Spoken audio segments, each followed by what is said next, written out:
Something interesting is unfolding right now around the New England Patriots, and if you've been following every step of this offseason, the picture is starting to become a lot clearer about what this team is trying to build for the 2026 season. After the first wave of NFL free agency, the Patriots have already made several moves on both sides of the ball, but the biggest takeaway coming out of the first few days is that the front office is far from finished. In fact, the latest reports suggest that New England is still actively searching for another wide receiver, and they have been making calls across the league trying to find the right opportunity. Before we even get to the potential trades being discussed, it's important to understand what the Patriots have already done so far in free agency. On the offensive side, the team added offensive lineman Elijah Vera Tucker, and if he stays healthy, that could turn into one of the most important moves of the offseason. Adding stability at left guard is something this offense desperately needed, especially when you're trying to continue developing a young quarterback like Drake Maye. Protection up front matters, and Vera Tucker has the talent to make a real difference there. The Patriots also added wide receiver Romeo Doubs, which is a move that many people see as solid, but not necessarily game-changing. Doubs is a good receiver, a reliable option, and someone who can absolutely contribute to the offense. But if we're being honest, the Patriots cannot walk into the 2026 season with Romeo Doubs as the clear number one option at wide receiver. He fits much better as a number 2 target, someone who can complement a true top receiver rather than carry the entire passing game. Along with those additions, New England also brought in fullback Reggie Gilliam and signed tight end Julian Hill to a 3-year contract. Those are moves that add depth and versatility to the offense, and they also give the coaching staff more options when designing formations and packages. On the defensive side of the ball, the Patriots added linebacker KJ, Britt, and safety Mike Brown as depth pieces, while making 2 much more significant moves by signing Draymond Jones to a 3-year deal and bringing in Kevin Byard on a 1-year contract worth $9 million.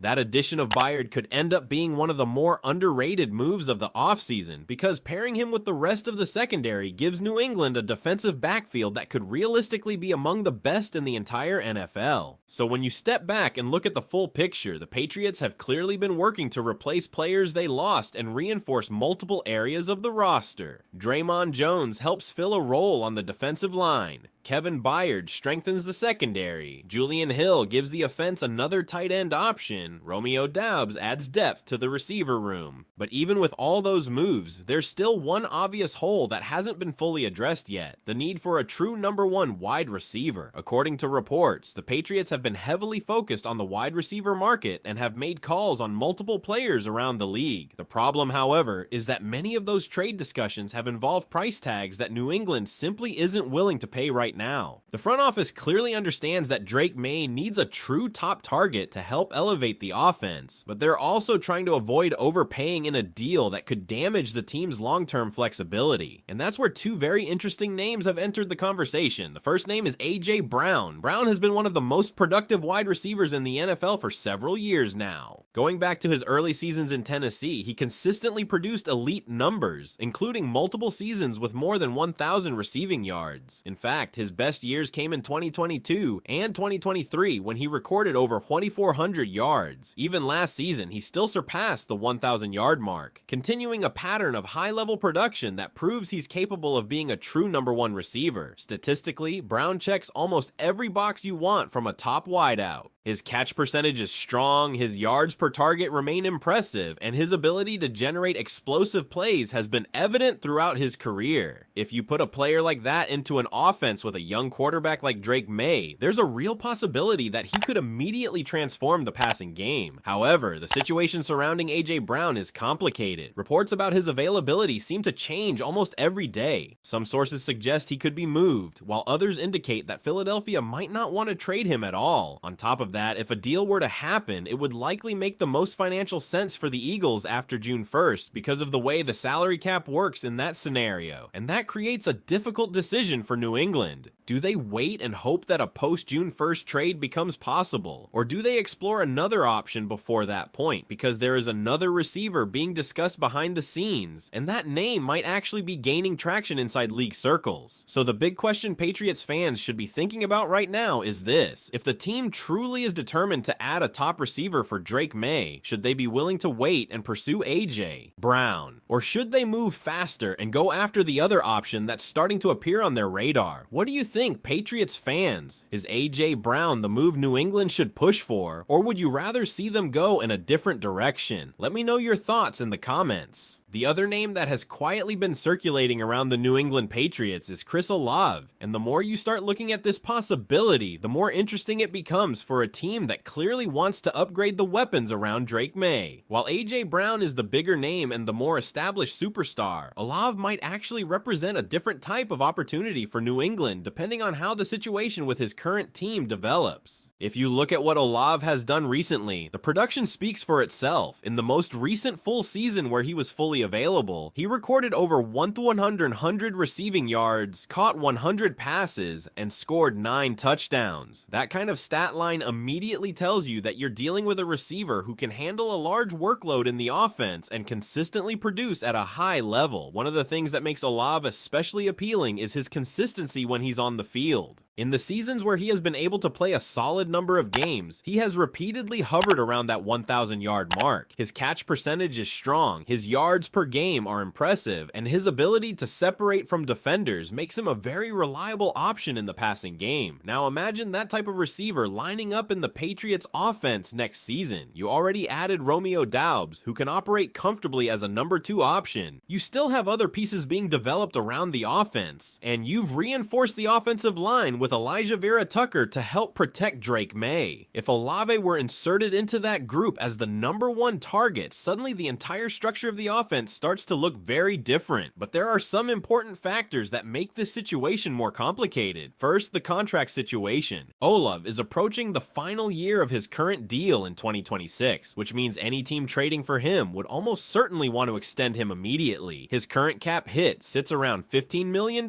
which is actually very manageable for a player of his caliber. But if the Patriots were to trade for him, they would likely want to secure his long-term future with the team right away. The second concern is health. Over the past few seasons, concussions have unfortunately become part of Olave's story. It's not something that defines him as a player, but it is something teams have to evaluate when considering a major trade. For example, he only played 8 games during the 2024 season, which naturally raises questions about durability moving forward. However, when he was healthy again, he showed exactly why teams around the league still view him as one of the most talented young receivers in the NFL. He returned to play a full season, started every game, caught 100 passes, and produced elite numbers. That performance reminded everyone just how dangerous he can be when he's fully available. From the Patriots' perspective, the financial aspect of acquiring Olave might actually be simpler than dealing with the complex contract and post-June 1st considerations that come with AJ Brown. But at the same time, the team that currently holds Olave might not be eager to let him go. There's a belief around the league that they are building their offense around their current young core and may prefer to extend Olave themselves rather than trade him away. If that's the case, the asking price for him could be even higher because they would see him as a foundational piece rather than a player they're looking to move. And that's where things become interesting for the Patriots front office. Because when you look at everything New England has done this offseason, you can clearly see the pattern. They are replacing players who left, reinforcing key positions, and slowly reshaping the roster under the leadership of Mike Vrabel and the front office led by Elliott Wolf. Draymond Jones helps stabilize the defensive front. Kevin Byard upgrades the secondary. Julian Hill steps into the tight end room. Romeo Doubs strengthens the receiver group. But none of those moves fully solve the biggest offensive challenge the team still faces, giving Drake Maye a true elite target on the outside. If the Patriots can find a way to add that final piece, whether it's AJ Brown or Chris Olave, the entire perception of this offseason could shift dramatically. Suddenly, instead of just filling roster holes, New England would be making a statement that they are serious about building a dynamic offense around their young quarterback. And that's really what this entire conversation comes down to. The Patriots clearly know they need that final weapon. The question now is which path they choose to take to get it. If you made it this far in the video, let me know your thoughts down below. Which receiver would you rather see wearing a Patriots uniform? AJ Brown or Chris Olave? And if the team can only land one of them, which move do you think would give Drake Maye the best chance to succeed in this offense? And when you look deeper at this situation, it becomes clear that the Patriots are approaching approaching this offseason with a very specific strategy. They are not rushing into a desperate move. Instead, they are carefully evaluating the market, making calls around the league, and trying to determine which opportunity actually makes sense for the long-term future of the team. That detail is important because if the Patriots truly believed Romeo Doubs alone solved their wide receiver problem, they would not still be calling teams and exploring trade possibilities.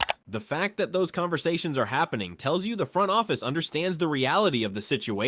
Drake Maye needs more help, and if you think about it from a quarterback development perspective, it makes perfect sense. Young quarterbacks often take a massive step forward when they get a true number one receiver, someone who can consistently win one-on-one matchups, someone who demands defensive attention, and someone who becomes the reliable target when plays break down. That type of player changes how defenses prepare for you every single week. Right now, the Patriots have pieces that can contribute to the offense. Romeo Doubs can be productive. Julian Hill adds another option at tight end. The offensive line should look stronger with Elijah Vera-Tucker in the lineup if he stays healthy, but what the offense still lacks is that one receiver who forces defenses to adjust their entire game plan. That's why the conversations around A.J. Brown and Chris Olave are so significant. With Brown, you're talking about a proven star who has already demonstrated he can dominate games and produce elite numbers year after year. His track record of multiple 1,000-yard seasons, and even seasons over 400 yards, shows that he can be the centerpiece of a passing attack. If the Patriots were somehow able to make that deal work, you instantly change the ceiling of the offense. But with Olave, you're looking at a slightly different type of opportunity. He's younger, extremely productive when healthy, and coming off a season where he caught 100 passes and surpassed 1,100 receiving yards with 9 touchdowns. A player with that level of production, paired with a quarterback like Drake Maye, could grow into one of the most dangerous quarterback-receiver combinations in the league over time. The challenge for the Patriots is figuring out which scenario is actually realistic, because one situation involves navigating a complex trade with financial timing that may not even become possible until after June 1st. The other situation involves convincing a team to part with a receiver they may prefer to extend themselves. Either way, the Patriots are clearly still searching, and that tells us something important about where this franchise believes it is right now. They are not satisfied with simply patching together the roster. They are actively trying to find the move that could push the offense to another level. Now, the question becomes how aggressive they are willing to be. Will they wait patiently and see if the A.J. Brown situation opens up later in the offseason? Will they push harder to try to make something happen for Chris Olave? Or could another name eventually enter the conversation as trade discussions around the league continue to develop? Because if there is one thing we've learned during NFL free agency, it's that the biggest moves often happen when nobody expects them. So as the Patriots continue exploring the wide receiver market and evaluating their options, the situation is still very much unfolding. And that leaves Patriots fans with one big question moving forward. Do you trust the front office to find the right receiver to help Drake Maye take the next step this season? Or do you